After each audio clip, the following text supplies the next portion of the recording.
Hola, vengo de nuevo con la deuda porque parece que esto de la deuda no solo es externa, es eterna. Y hoy quiero puntualizar algo que tiene que ver con el Fondo Monetario Internacional. Sí, seguramente los que escuchan estos vídeos dirán, este Olmos es demasiado denso, sigue con la deuda. Y claro, sigo con la deuda porque lamentablemente no se tiene debida conciencia de lo que significa la deuda para el futuro económico del país. Tenemos una deuda de 330.000 millones de dólares. Una deuda que el gobierno está haciendo arduas gestiones para ver cómo lo soluciona y se encuentra con la negativa de los grandes acreedores. Y una de las cosas que es interesante plantear para que reflexionemos es la actitud del Fondo Monetario Internacional. El Fondo Monetario Internacional parece que ahora es bueno, antes era malo. Y no es que el fondo ahora sea distinto, el fondo es el mismo de siempre. Y Kristalina Georgieva es exactamente igual a otros directores, aunque quizás tenga otras maneras, sea por ahí más diplomática o más suave. Pero ella no decide en el fondo decide la Junta de Gobernadores, que da instrucciones al directorio del fondo, y el directorio del fondo es el que le dice a la señora Georgieva qué es lo que tiene que hacer. Primeramente, mostrar que el fondo, cuando le prestó a Mauricio Macri, sabía la situación en que estaba la Argentina, no la desconocía. Sus informes del artículo 4 hablan de que la deuda era difícil que se pudiera pagar y a pesar de eso prestaron. Pero además hay un detalle que es importante aclarar, que suele ser materia de algunas cuestiones confusas. Cuando se dice que el fondo violó su carta constitutiva porque no podía prestar a un país que estaba en fuga de capitales. Primeramente, la Argentina fugó capital durante la época de Macri, según ha sido demostrado, pero también fugó mucho antes. La fuga no solo comienza en el 2016. Pero además, el fondo no es que no pueda prestar. El artículo 6 dice que un país que recibe ayuda del Fondo Monetario no puede permitir que los capitales se transfieran al exterior, se fuguen. Y cuando el fondo advierte que el país permite que eso se haga, tiene que advertirle al país lo que está pasando y si el país no toma las medidas necesarias, sancionarlo. Y de aquí viene la responsabilidad del fondo, porque no solo no le advirtió a Macri, sino que tampoco lo sancionó.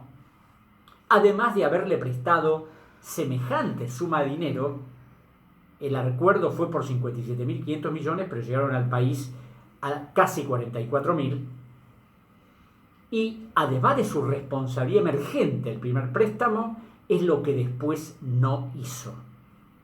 Es decir, que el fondo es responsable de una parte importante de lo que ha pasado con la deuda, porque el mayor acreedor de la Argentina es precisamente el Fondo Monetario.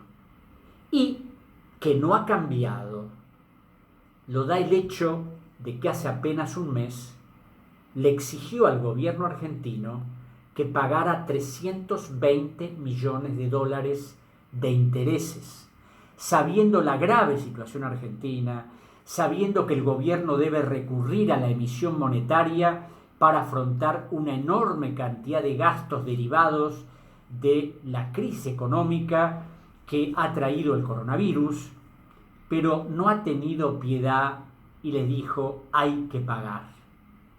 Y la otra cuestión sorprendente es que el fondo dice que la deuda argentina tiene que ser disminuida entre 50.000 y 85.000 millones de dólares. El gobierno parece que apenas la va a bajar 25. Y por otro lado, el fondo dice que esa quita la tienen que hacer los acreedores privados, no el fondo, porque sus reglamentaciones no se lo permiten. Y veo que ahora, después de arreglar con los acreedores privados, si se arregla, el gobierno va a empezar a negociar con el fondo. Y si bien el fondo tiene inmunidades totales, son inmunes sus directores, gobernadores, operadores, no se pueden acceder a sus archivos. Es decir, el fondo hace lo que quiere porque tiene la seguridad de que no puede ser sometido a juicio en ningún tribunal de ninguna parte del mundo, porque además de las inmunidades establecidas por sus reglamentos, la Convención de Inmunidades y Privilegios de las Naciones Unidas también lo protege. Pero siempre hay algo donde se pueda ir para cuestionar al fondo. Y a través de un análisis de toda la documentación del fondo, he visto que hay elementos para tratar de que el fondo sea cuestionado internacionalmente.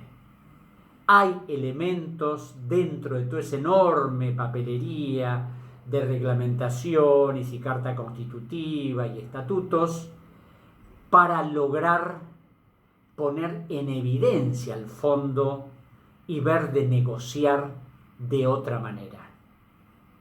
No sé si el ministro Guzmán ha advertido esto, porque el ministro es economista, no es abogado, es especialista en estas cuestiones financieras, y en esto hay que conocer algunas cuestiones del derecho internacional público, de las convenciones internacionales, de cómo se manejan estas operaciones y además conocer bien la historia del fondo.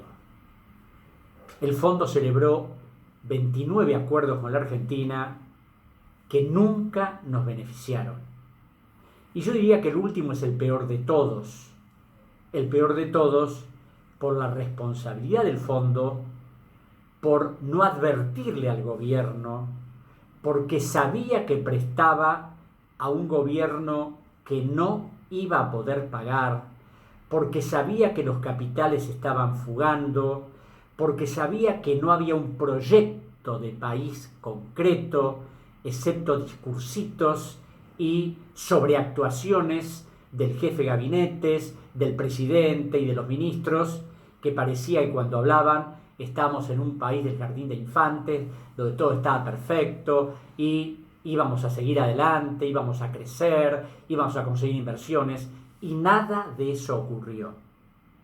Y entiendo que el gobierno tiene que enfrentar esto con el fondo, con decisión, y no atemorizarse por las presiones y empezar a jugar de otra manera, porque esto hay que hacerlo alguna vez y no seguir adelante con los temores de que si no arreglamos con el fondo puede sobrevenir una catástrofe.